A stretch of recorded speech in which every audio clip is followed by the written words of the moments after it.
This episode of the Card Insiders podcast is brought to you by Omnisend. Omnisend is a powerful marketing automation platform specifically built for e-commerce businesses.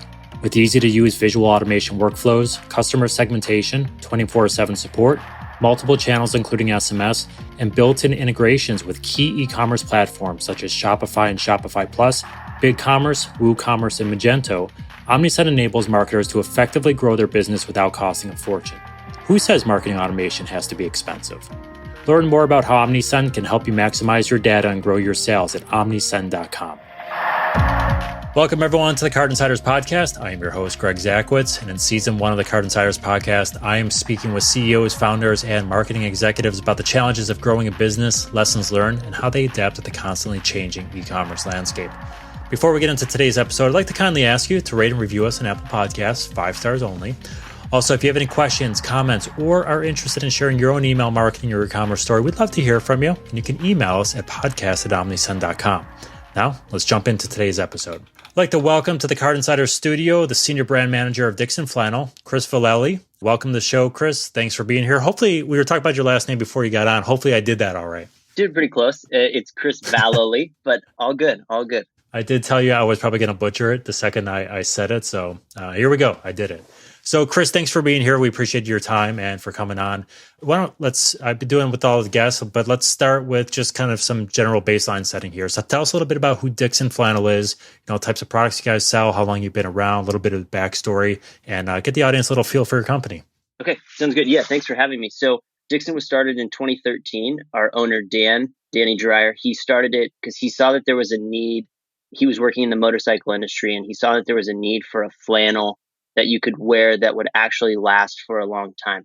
So if you're familiar with the motorcycle industry and you go to like Harley Davidson, they all have pretty cheap flannels that as soon as you wash them after the first time, they just wrinkle up, they fade, they shrink.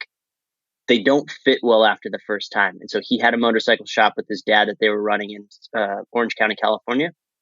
And they decided that he wanted to start or find the perfect flannel. So he went on this quest and ended up finding a flannel he kind of liked and decided to start a small side business where he wanted to make a couple extra $100 a month just so he could feed his family and, pay the rent and all of that, pay his bills. And then one thing led to another. And now 7 years later, we are where we are.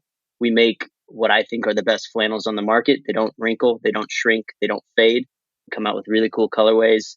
We also have now expanded into the women's line. We also have youth line. We do printed, what we call party shirts. They're kind of like aloha shirts. We do a bamboo blend that's a plaid short sleeve, t-shirts, tanks, hats. We're working on a bunch of new things. We have jackets coming this fall. We're working on sandals and koozies and all of these other things. So we're hopefully going to be your next one-stop shop for everything. So I normally ask you a typical customer, and it sounds like you guys are kind of expansive with who your typical customer is. So we start from kind of a motorcycle genesis of it to, obviously what I would envision workwear and things like this. But you talked about like aloha shirts and koozies and things like that. So when you sit right now, who is your typical customer? Is it the every person? Is it people mainly buying for fashion, for work, for ruggedness? Can you break down your customer a little bit for us? Yeah, so one of the roots of our brand is always form and function. So we're looking at it from multiple angles, as every brand is.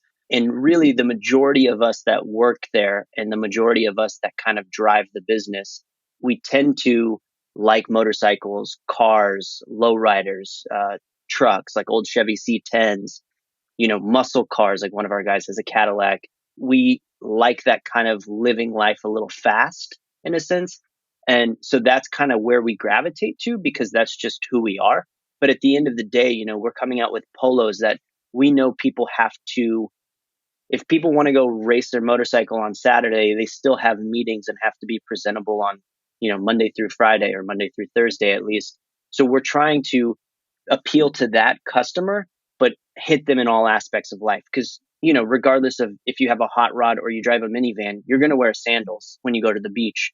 So we might as well make sandals that we think are going to be more comfortable than everybody else, and they have some sort of function. So the sandals we're working on, which I don't want to give too much information, they don't skid. They're going to be catered towards people that have kind of like fast race boats.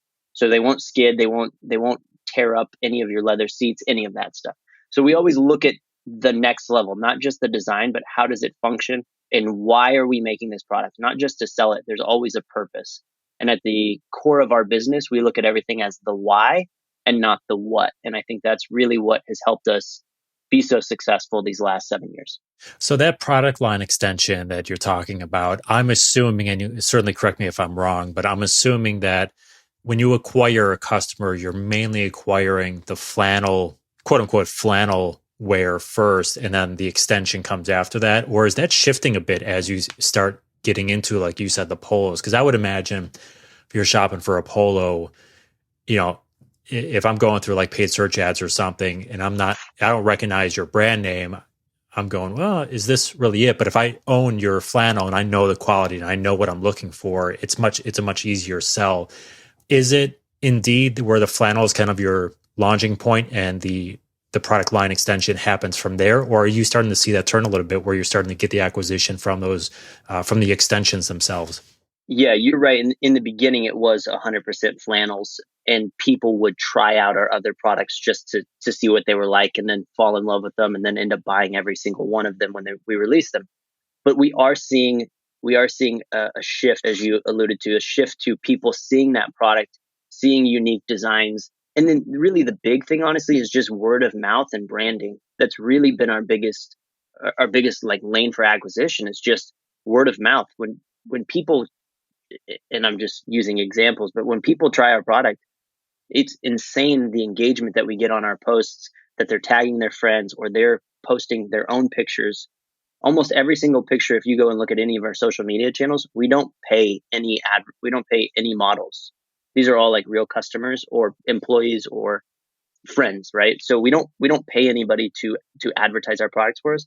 But yet we get hundreds and thousands of tags a day of people wearing our stuff, and they speak very highly of it. And I think that is the biggest thing in life, right? Is a referral from your friend. That's why companies like Yelp are so successful, is because you see other people putting their stamp of approval on it.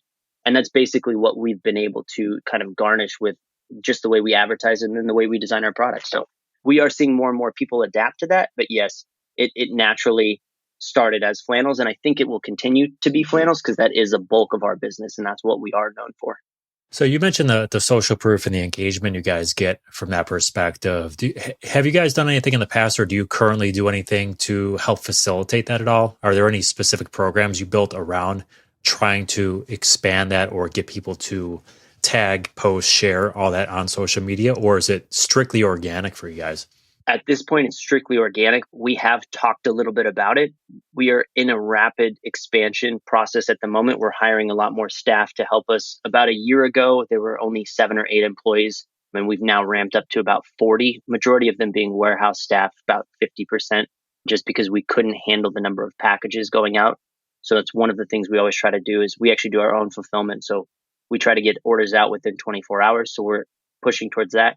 And now we're moving a lot more of our efforts in-house, like into the office. So we have discussed, we actually just got off a meeting about what programs or what incentives we can put out, whether it's we put something in, a stuffer in the box that says, hey, post this on social media for a chance to win something. Or we would just, even if it's just a little nudge, like we'd love for you to share this photo. But at this point, as of today, we are not doing anything. Why do you guys think you're just getting around to that now? And not that it's a bad thing, but you would think that with maybe it's a success you've had that hasn't really made the rapid advancement of it. But a lot of retailers when they're starting out would immediately think, well, we'll do our paid search, we'll do our paid social, and then we'll try to engage them on social media. And then when I order stuff, I get these inserts all the time. It's like, hey, take a picture and tag us. Why do you guys think that you're not doing that quite yet? Is it because you guys have had so much success of it being organic where you haven't had the need to? Yeah, I think it's 100% it. There's just a limited number of hours in a day. We all get 24 hours. Most of us try to sleep four. Yeah, most of us try to sleep 4 to 6 of them. And so it just boils down to, it's something that we talked about 2-3 years ago, but the business has grown almost 300% for the last 5 years since I've been there at least. And it's grown more than double every single year since we started. And it's just number of hours in a day and where you're going to focus your efforts. And we've always just focused on developing the product. And if you make a good product, people are going to come get it. And that's kind of where we've we've been. And now we're not seeing any slowdown, but we're seeing that there's more opportunity. So instead of growing at, 250 to 300%, it could be 4 to 500%. So we're trying to focus our efforts there now. Those are great growth numbers. So congratulations, you guys. And Thank you. that's super awesome. So always nice to be rewarded for the hard work.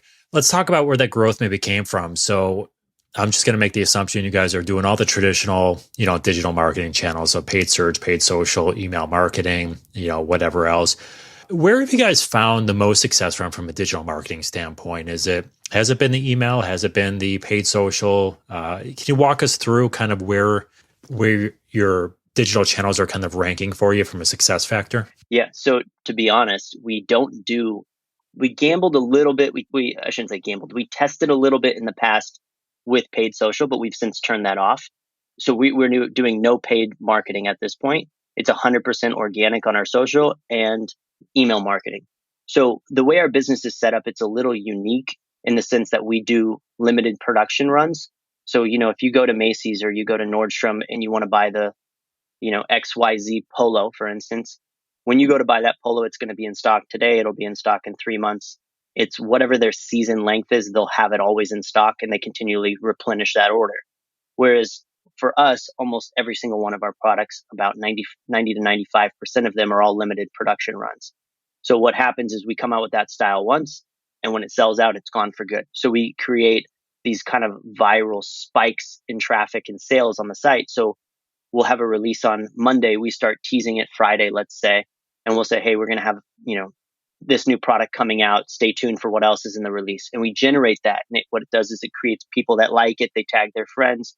And so it creates just this organic spread of that release. And then on the site, let's say we release it at 5. I've been testing. We generally will send out 2 to 3 emails about that release specifically. We don't bombard people with special sales or special emails that say, hey, these products are still in stock. We don't do a ton of that. We just say, this release is going to happen in 10 hours. And we put a little countdown timer at the top.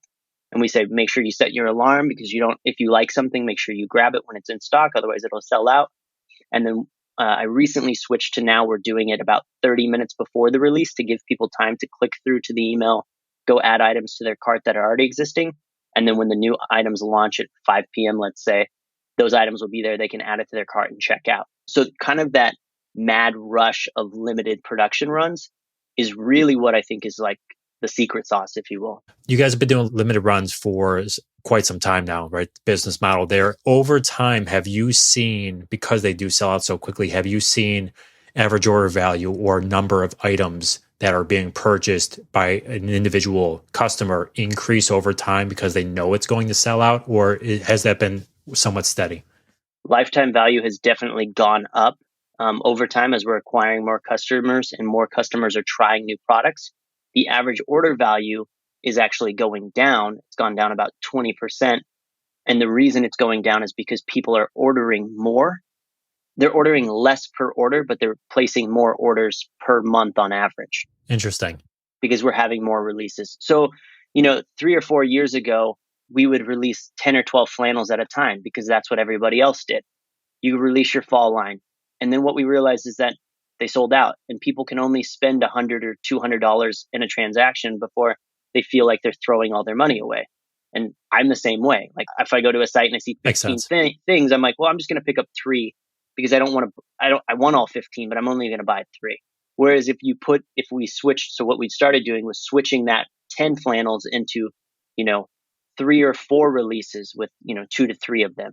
And we noticed that the average order value went down a little bit, maybe 4 to 5%, I think was the number.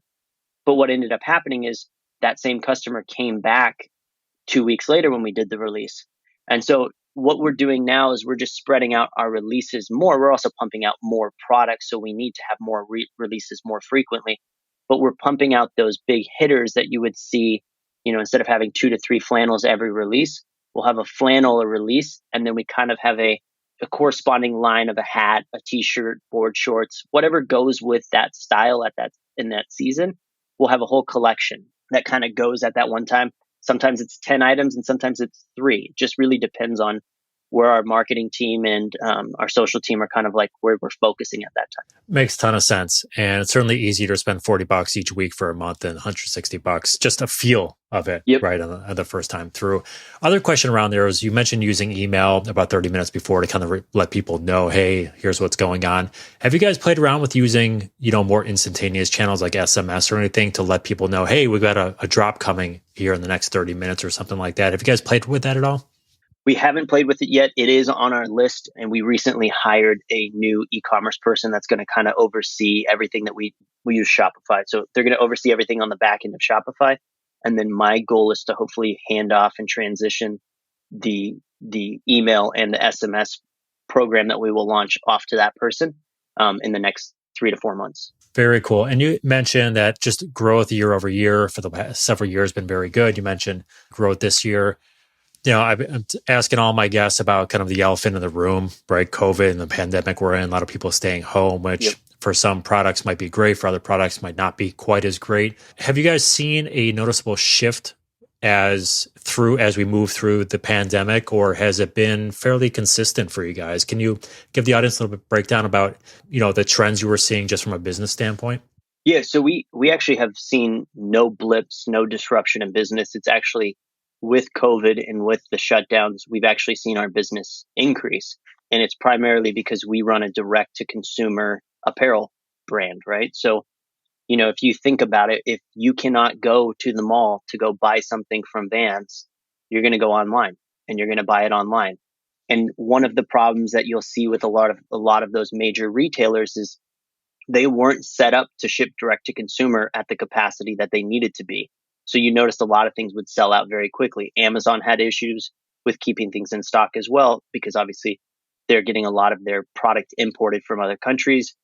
Limited amount of flights means that things are going on vessel, and it's causing issues with just the whole supply chain has been a nightmare in the last few months.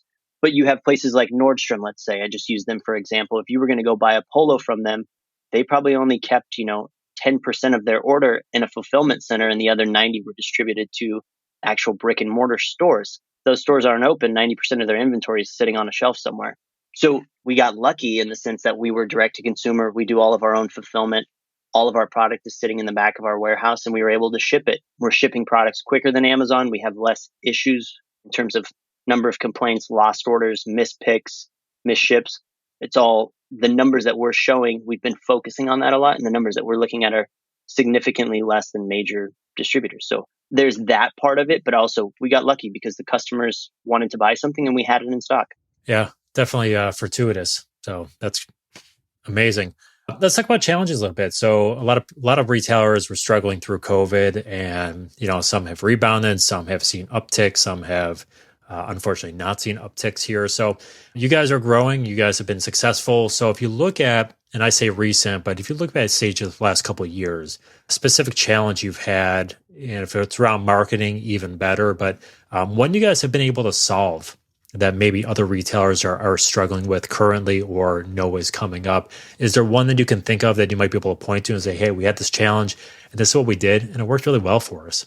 It's a really good question. And I'm trying to think of a perfect example for it. And I probably don't have one, but I think one of the things that is great about the way our business is set up and being direct to consumer is when we do have that challenge, we either win or we lose on our own. We're not reliant on a lot of other people.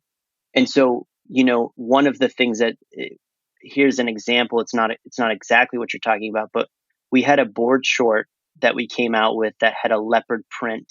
One leg was leopard print and the other was black. And we had called it the Rick, I think was the name of it.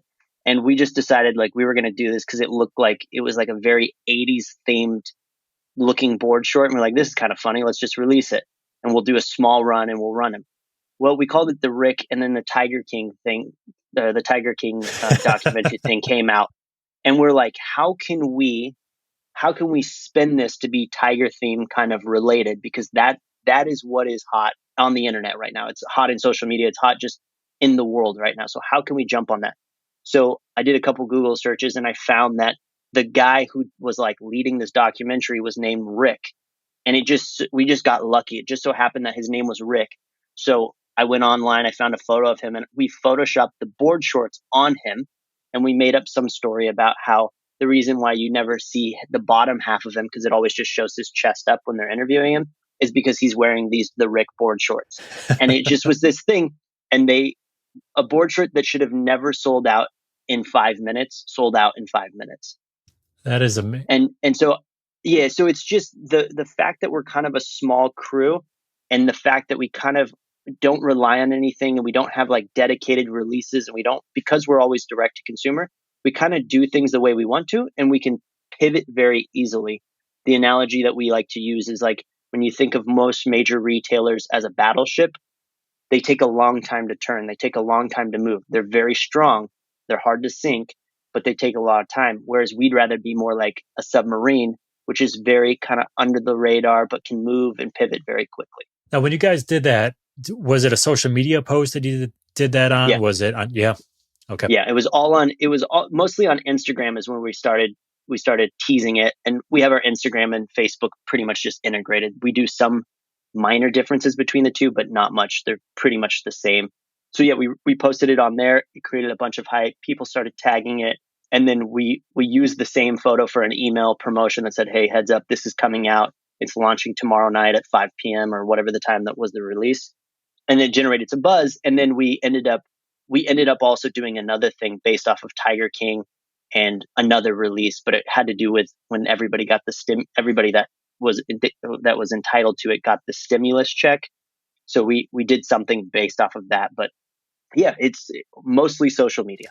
Have you seen Tiger King? My wife watched it. It was on in the background. I saw most of it. Okay. Like while working. Okay. Any interest in it? I'm assuming not if you are working during it, but it's like reality TV basically, but a documentary version of reality TV. And I think everybody was just bored at the time. And so it just really struck. Like, it was like, I have nothing else to do. What can I watch? And it's like, I think the dude does meth or something, and he owns tigers. So it's entertaining, right? There you go. I did watch it, just curiosity's sake. I didn't care for it, just my opinion. So I'm just curious what other people think about it. All right. So we talked about a challenge you guys have overcome. Really good example, by the way. So Thank you. Don't worry about that. How about the challenge you guys are facing right now? It could be with marketing, could be with anything else, but what are you guys facing right now that you're trying to overcome? I think the biggest challenge that we're trying to face is just forecasting for growth and figuring out where we need to go next, and that strategy part. It's something we talk a lot about. We spend a lot of time on our product development, but I think we spend about as much time as figuring out where we want to go next. We just moved into a new warehouse a few months ago and finally got the permits approved. So the warehouse just finished getting built out. The offices just got finished building out. And that was one of the reasons why we waited on hiring quite a few people, is we wanted to get everything kind of laid out and set up so that we were able to have like a good office that somebody would want to come work in. So the struggle we have now is just figuring out where to find good people to help us, because obviously you're only as good as your team, and then figure out where their strengths are and where we can put them to help us. What channels can we go into in terms of marketing? Like, where is the next thing? So I know we have a couple of social media girls who started a TikTok account. TikTok is a huge social media channel that people aren't really monetizing like they are the other channels at this point. But you can get attention. And as we all know, getting somebody's attention is the most important thing. You get their attention, then you can start upselling them with product. So you mentioned TikTok there. You've talked about you guys don't do any social, paid social right now. So I want to kind of circle back to that, because that seems like a natural challenge as well. Why do you guys think you have not had success with paid social? And I preface this with, you're definitely not the only ones. There's some companies that are just killing it on paid social. Okay. There are others that have specific networks that work. Yeah, go ahead. Yeah, I should clarify that. We had a ton of success on social. Okay. Or on paid social. We were generating really, really great return on ad spends and really great ROIs.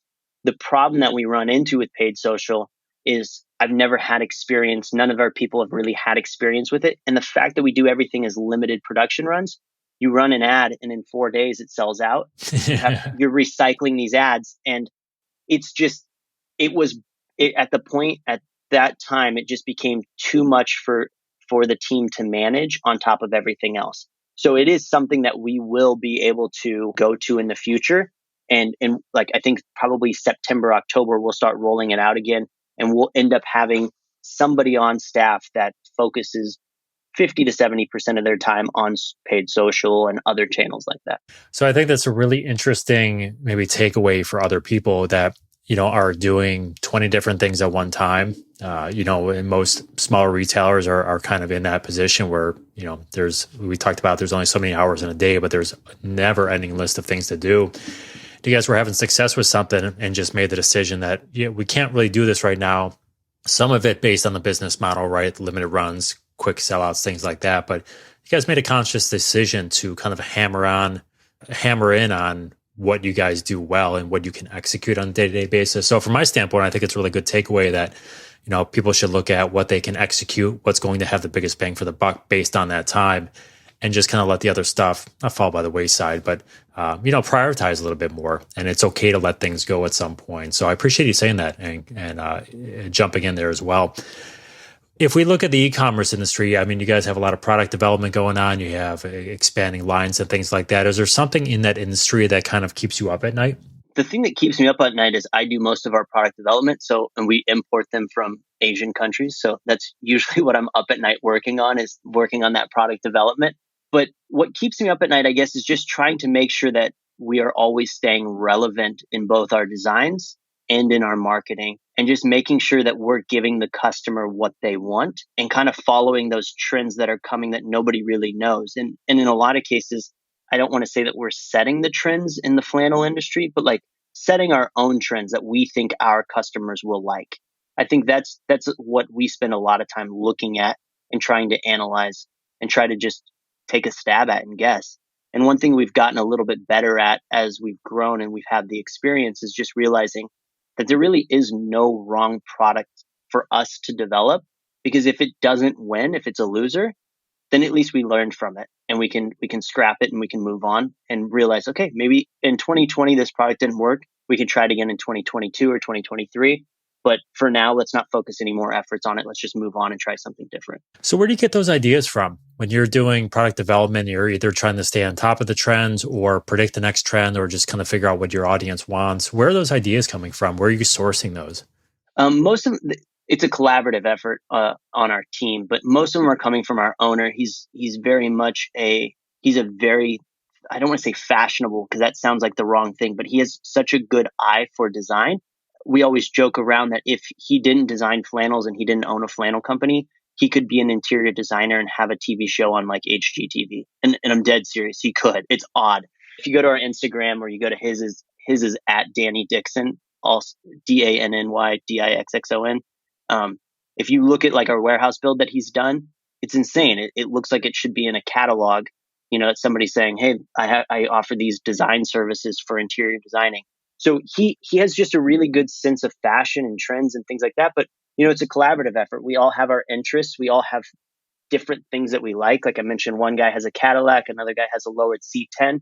So it's our different cultures and our different environments and the things that we're reaching out to in those communities and cultures that we're in. We bring them all together and we find commonalities between them. And then we find some differences. And so we develop products that are catered towards one or both or the other. So who came up with that leopard print idea? The leopard print was Dan. Okay. And that's the owner. And the leopard print idea was, he just noticed that leopard print had been hot for women. And he's like, it looks really 80s. We should do something that's also like, it's 80s looking, kind of like Def Leppard. And I think that the actual name came from the drummer of Def Leppard. His name was Rick. And I think that's where we actually stole the name from. So it was like a leopard print. It had like cyan and magenta logos printed on it. So it was supposed to be just like a really 80s thing. And it could have been that we were one night when we were doing some design, we were listening to 80s rock. I really don't remember, but we just get inspiration from almost everything. So there's not one thing where it's like, oh, we look at this one brand or we go to the Paris fashion show and find inspiration from there. We take it from all aspects of our life. Very cool. If I dropped you off into just a random e-com company right now, let's say, small size, maybe 10 employees, 5 employees, whatever it might be. You look at lowest hanging fruit from a marketing perspective, based on the experience you've had growing Dixon, what you guys are looking at right now. You said you have people jumping on the TikTok for you. Where do you think that lowest hanging fruit for a retailer is today from a marketing perspective? I'll answer your question, but I'm going to preface it with, I would need to know what they're doing now. And I would need to know, like, are they developing their own products? or are they a wholesaler and they're selling other brands? The answer is going to depend on a bunch of things. But I think at the end of the day, you have to provide your customer value.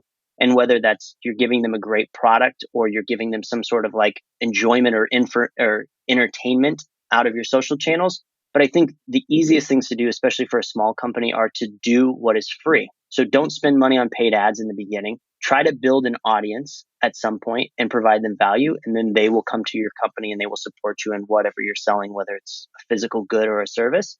But I think the big thing that a lot of companies focus on is selling instead of branding. So selling is just the transaction and branding is focusing on, I'm going to go to this company. Branding is Coca-Cola and selling is, yeah, I just want to buy a soda. Yep. Right? Everybody knows Coca-Cola. It's Kleenex. Our goal is to become, hey, I'm going to go buy a Dixon instead of saying I'm going to go buy a flannel. Even if it's another company, even if it's, Pendleton. Like we would like to be that brand that people will say, oh yeah, did you get a Dixon this weekend? Oh yeah, I did.